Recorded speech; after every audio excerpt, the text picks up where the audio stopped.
بسم اللہ الرحمن الرحیم۔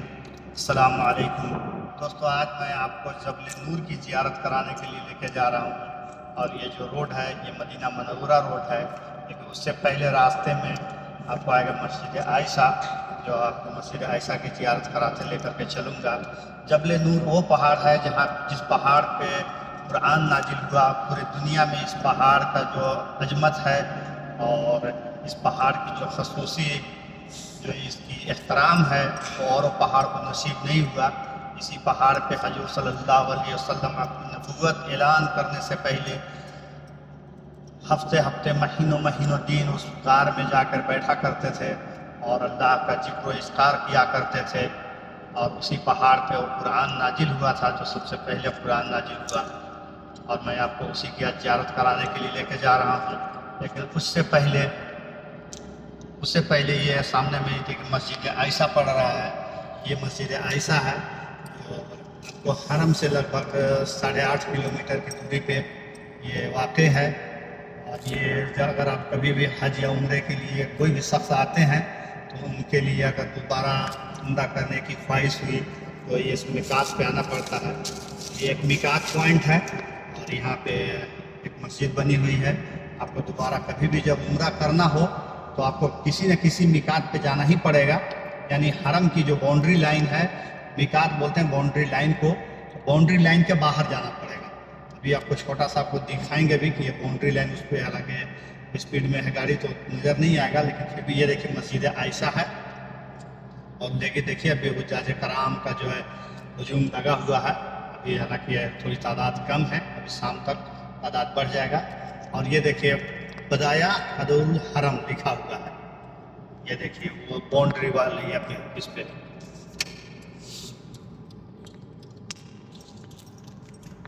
تو ابھی میں ادھر سے نکل رہا ہوں اور آپ کو میں سیدھے اب جبل نور کی طرف آپ کو لے کے چل رہا ہوں۔ اس پہاڑ کی عظمت اور شان بہت نرالی ہے۔ اس پہاڑ پہ ہمارے نبی صلی اللہ علیہ وسلم کئی دن اور کئی رات گزارے ہیں۔ اس پہاڑ پہ جب اس کا واقعہ ہے کہ جب حضور صلی اللہ علیہ وسلم اپنی نبوت سے پہلے، یعنی ایسے بھی دیکھیں ایک انسان 35 سے 40 سال کے اندر جو اس کی زندگی میں جو ہر چیز کی جو ٹینشن ہوتا ہے وہ ختم ہونے لگتا ہے دھیرے دھیرے، جیسے ان کی سب شادی وغیرہ بچے وغیرہ ہو گیا تو ابھی انہیں دنیا سے موہ ختم ہو گیا، اور انہیں ایک تنہا جگہ ڈھونڈا کہ وہاں پہ جا کر کے اللہ کا ذکر و اذکار کریں۔ اس لیے کہ نبی جو ہے کہ وہ پیدائشی نبی ہوتے ہیں، اور بھلے ہی ان کا ایک وقت ہوتا ہے کہ اس وقت سے وہ اپنے آپ کو اعلان کریں، جب اللہ نے ان کو اطلاع دے دیا کہ اب آپ نبی کا اپنا نبوت کا اعلان کریں، لیکن نبی تو نبی پیدائشی ہوتے ہیں، اور پیدائش کے بچے کا بھی ان کا بہت سارے واقعہ ہیں کہ جس کو تورات جو آسمانی کتاب ہے اس میں جو اس ٹائم کے یہودی تھے وہ سب اس کی جو آنے کی نشانی تھا نبی پاک صلی اللہ علیہ وسلم کا، وہ ان کی کتابوں میں موجود تھا، تو وہ پڑھتے تھے اور جانتے تھے کہ اس علاقے میں ایک عرب میں ہی نبی پیدا ہونے والے ہیں۔ اس لیے تو ان لوگوں نے، اس لیے کہ یہودیوں کا جو گڑھ اور یہودیوں کا جو رہائشی تھا وہ یروشلم کے نزدیک، یعنی جو مصر کا علاقہ ہے، فلسطین کا علاقہ ہے، ادھر ان لوگ کا تھا۔ لیکن جب ان لوگ کو یہ معلوم تھا کہ اس علاقے میں آئیں گے، اس لیے یہ خود ہی مدینہ تک آ کر کے بس گئے تھے کہ تاکہ ادھر آئیں گے تو ہم ان کو اپنا نبی مان لیں گے۔ لیکن اللہ جس کو چاہتا ہے سیدھے راستے پہ لا دیتا ہے، جس کو نہیں چاہتا ہے نہیں لاتا ہے۔ جب نبی آ گئے تو پھر ان لوگوں نے ان کا انکار بھی کیا، تو اسی پہاڑ پہ میں لے کے چل رہا ہوں آپ کو۔ اور یہ روڈ کا جو نام ہے سارا حج ہے، یعنی سارا یہاں پر گلی اسٹریٹ کو بولتے ہیں، یہ سارا حج ہے جس سے میں ابھی چل رہا ہوں۔ اور یہ مکہ شریف کی دوسری سب سے اونچی پہاڑ ہے، ہائٹ ہے اس کی 2500 فٹ، اور جو غار شور پہاڑ ہے اس کا 5000 فٹ ہے۔ حالانکہ ابھی جو غار ہیرا پہ ہم جا رہے ہیں اس پہ ابھی گورنمنٹ اچھا راستہ بنا دیا، ابھی جانے کے لیے آسانی ہو گیا، اتنی ابھی دقت نہیں ہوتا ہے، لیکن غار شور پہ جو ہے کہ ابھی بھی راستے نہیں بنے اس طرح کے۔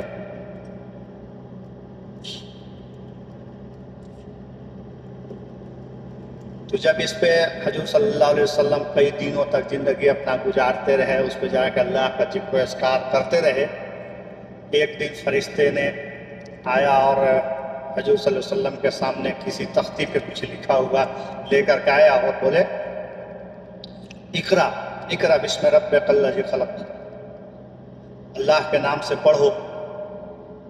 حضور صلی اللہ علیہ وسلم نے فرمایا انا ما بقاری، میں ایک پڑھائی نہیں ہوں، میں نہیں پڑھ سکتا۔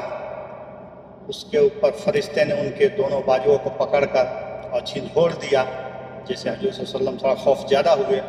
تھوڑی دیر کے بعد پھر وہی فرشتہ وہی بات دہرایا، یہ دیکھیے سامنے جو آپ کو دکھ رہا ہے یہی جبل نور، جس کو عربی میں جبل مطلب پہاڑ بولتے ہیں، اور یہی جبل نور بولے یا غار حرا پہاڑ، یہی سامنے جو دکھ رہا ہے آپ کو یہی پہاڑ ہے۔ کوشش میں کرتا ہوں نزدیک چلنے کے لیے کہ آپ کو دور سے دکھ رہا ہے۔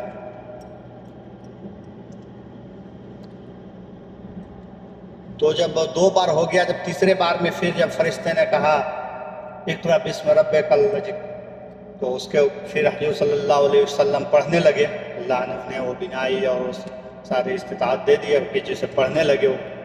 اس کے بعد سے پھر وہ وہاں پہ وہ 5 آیت جو سورہ العلق کا ہے وہ اسی پہاڑ پہ نازل ہوا۔ اب اس کے بعد پھر جب گھر پہ وہ چلے گئے تو وہ اس لیے کہ خوف زیادہ تھے، فرشتے اس طرح کی حرکت انہوں نے پہلے کبھی دیکھے نہیں تھے، تو خوف زیادہ تھے، ڈرے ہوئے تھے۔ گئے جب گھر پہ تو اپنی زوجہ حضرت خدیجہ رضی اللہ تعالیٰ عنہ کو انہوں نے یہ سنایا واقعہ کہ میرے ساتھ آج ایسا ایسا ہوا۔ اسی وقت فوراً حضرت خدیجہ رضی اللہ تعالیٰ عنہ نے ایمان لایا کہ یہ کوئی شیطان یا کوئی جین یا اس طرح کا کوئی نہیں ہے، اللہ کا فرشتے ہیں۔ اور اس کے بعد جیسے ہی وہ لیٹے ہوئے تھے حضور صلی اللہ علیہ وسلم بولے کہ مجھے کچھ چادر بڑھا دو، بخار ٹائپ کا تھا۔ جیسے ہی لیٹے تھے ویسا ہی پھر فرشتہ پہنچ گئے اور انہوں نے اس ٹائم پہ بتایا اے لحاف میں لیٹنے والوں اٹھو اور اپنے نبوت کا اعلان کرو۔ یہ سورہ مدثر کی پہلی 5 آیت ہیں، جس میں اس کے بعد وہ دوسری جو بار جو قرآن کا 5 آیت اترے تھے، اس کے بعد جگہ جگہ پہ ہر جگہ پہ ضرورت کے حساب سے اترتے گیا قرآن، اور بعد میں اس قرآن کو پورے ایک کتاب کا شکل، یعنی حضور صلی اللہ علیہ وسلم کی دور تک اس کو قرآن کا شکل نہیں دیا گیا تھا۔ اس ٹائم پر ایک ایسا ہی یہ کتاب ہی تھا، اور جو آج بٹے ہوئے ہیں 30 پارے یا اس طرح سے صورت میں اس ٹائم پر نہیں تھا، اس کو بعد میں اس طرح سے سجایا گیا ہے۔ انشاءاللہ میں کوشش کرتا ہوں کہ آپ کو بھی اس زیارت پہاڑ کی زیارت کرا دوں، اس لیے بہت سارے ایسے لوگ ہیں جو یہاں تک نہیں پہنچ پائے ہیں، اور میں دعا کرتا ہوں کہ اللہ تعالیٰ پورا دنیا کے مسلمان کو بیت اللہ کی زیارت، حج اور عمرے کی زیارت نصیب عطا فرمائے، اور یہاں کی جو زیارتیں ہیں اس طرح کی جو غار سور، غار حرا، سب کی بھی زیارت کریں۔ یہ کنگ فیصل روڈ سے اوپر میں چڑھ رہا ہوں، اس جگہ دیکھیے درخت وغیرہ لگے ہوئے ہیں، اچھے خوبصورت لگ رہے ہیں۔ اور یہ سامنے میں دیکھیے مسجد حرم آپ کو دکھ رہا ہوگا، کلوک ٹاور کا تھوڑا سا حصہ۔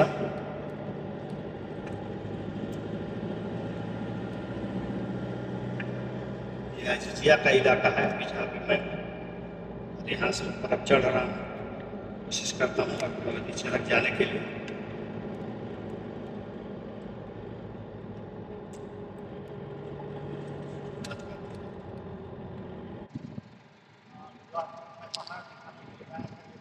پہاڑ ہے، یہ جبل نور پہاڑ ہے، اور اس کا راستہ ادھر سے ابھی نیا بنا ہے، اس کے نیچے سے جو لیفٹ بنا ہوا تھا، اور یہ ٹاپ کی طرح اس کے اوپر چڑھ کر کے اور اس کے بعد اس کے اوپر سے میدان تھا، تو جبل نور بھی کہتے ہیں، غار حرا بھی کہتے ہیں۔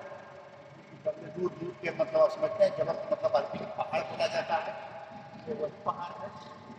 اور میں چاہتا ہوں اگر آپ